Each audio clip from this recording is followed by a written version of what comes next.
बिहार में पहले दौर का मतदान करीब है।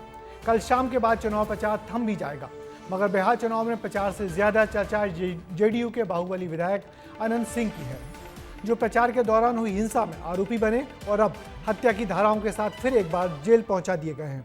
कौन है अनंत सिंह, जो लगातार अपने अजीबोगरीब बयान और हरकतों से नेशनल मीडिया में चर्चा में बने हुए हैं? गिरफ्तारी के बाद भी क्या वो चुनाव जीत पाएंगे? देखिए ये रिपोर्ट।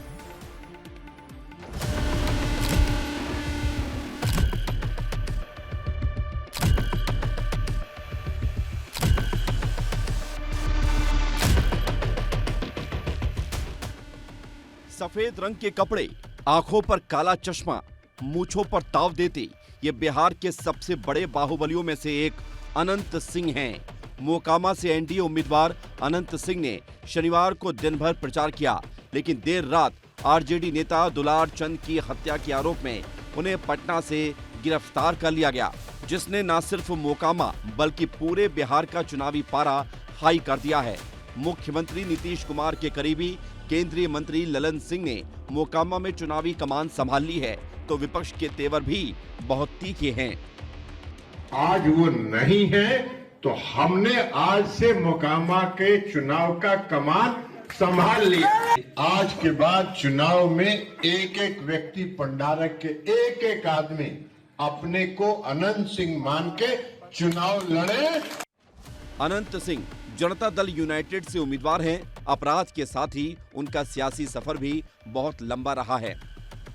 बाढ़ विधानसभा में जन्मे अनंत सिंह पर 38 से ज्यादा आपराधिक मामले दर्ज हैं, जिनमें हत्या की कोशिश, अपहरण, AK-47 समेत अवैध असलहा रखने के आरोप हैं। अनंत सिंह मोकामा विधानसभा सीट से 2005 से 2020 तक लगातार चुनाव जीते हैं।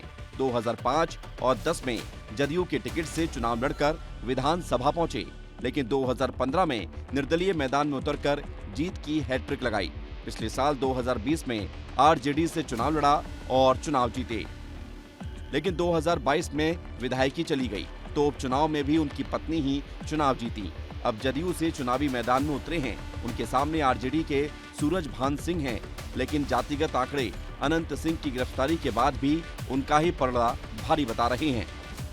मोकामा का सियासी समीकरण अगर देखें तो मोकामा में कुल 2,84,108 वोटर हैं, जिसमें सबसे ज्यादा 80,000 भूमिहार हैं और अनंत सिंह भी इसी जाति से आते हैं। इसके बाद 45,000 यादव, 40,000 धानुक, राजपूत 14 और ब्राह्मण 16,000 हैं। अनंत सिंह जब चलते हैं तो राजनीति, अपराध और लोकप्रियता उनके साथ भी चलती है। जमाना उन्हें बाहुबली कहता है तो लोग गरीबों का मसीहा। 2 दशक से बिहार के रॉबिन हुड बने अनंत सिंह की अपराध और सियासी गाथा की बात तो हो गई। अब बात उन बड़े चेहरों की भी कर लेते हैं जो पहले चरण का प्रचार थमने से पहले दमखम दिखा रहे हैं।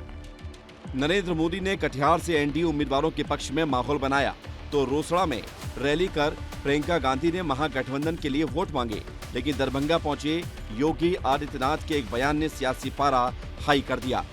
आपने मोदी को अपनी सेवा का मौका दिया तो मैंने तय किया कि आपको ऐसे मुश्किलों में नहीं रहने दूंगा।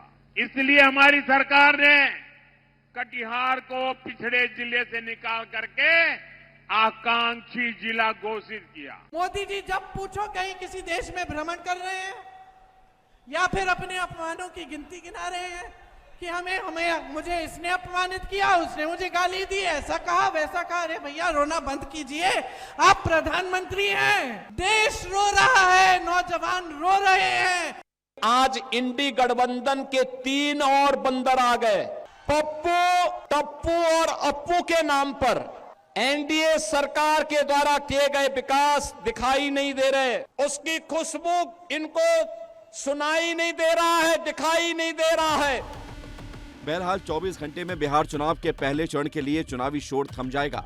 6 नवंबर को 121 सीटों पर वोटिंग के साथ ही उम्मीदवारों का सियासी भविष्य ईवीएम में कैद हो जाएगा। ब्यूरो रिपोर्ट, विस्तार न्यूज। बिहार चुनाव में बीजेपी ने अपनी पूरी ताकत झोंक दी है। पीएम मोदी के अलावा बीजेपी शासित राज्यों के तकरीबन सभी मुख्यमंत्रियों को चुनाव प्रचार में उतार दिया गया है। उत्तर प्रदेश के सीएम योगी आदित्यनाथ की बिहार चुनाव में बड़ी मांग रही। मध्य प्रदेश के सीएम डॉक्टर मोहन यादव भी आज रात दिल्ली पहुंच गए हैं, जहां से कल सुबह वो पटना पहुंचकर चुनाव प्रचार के लिए अलग अलग विधानसभाओं में जाएंगे। पहले दौर का मतदान 6 नवंबर को है, इसलिए कल प्रचार का आखिरी दिन है।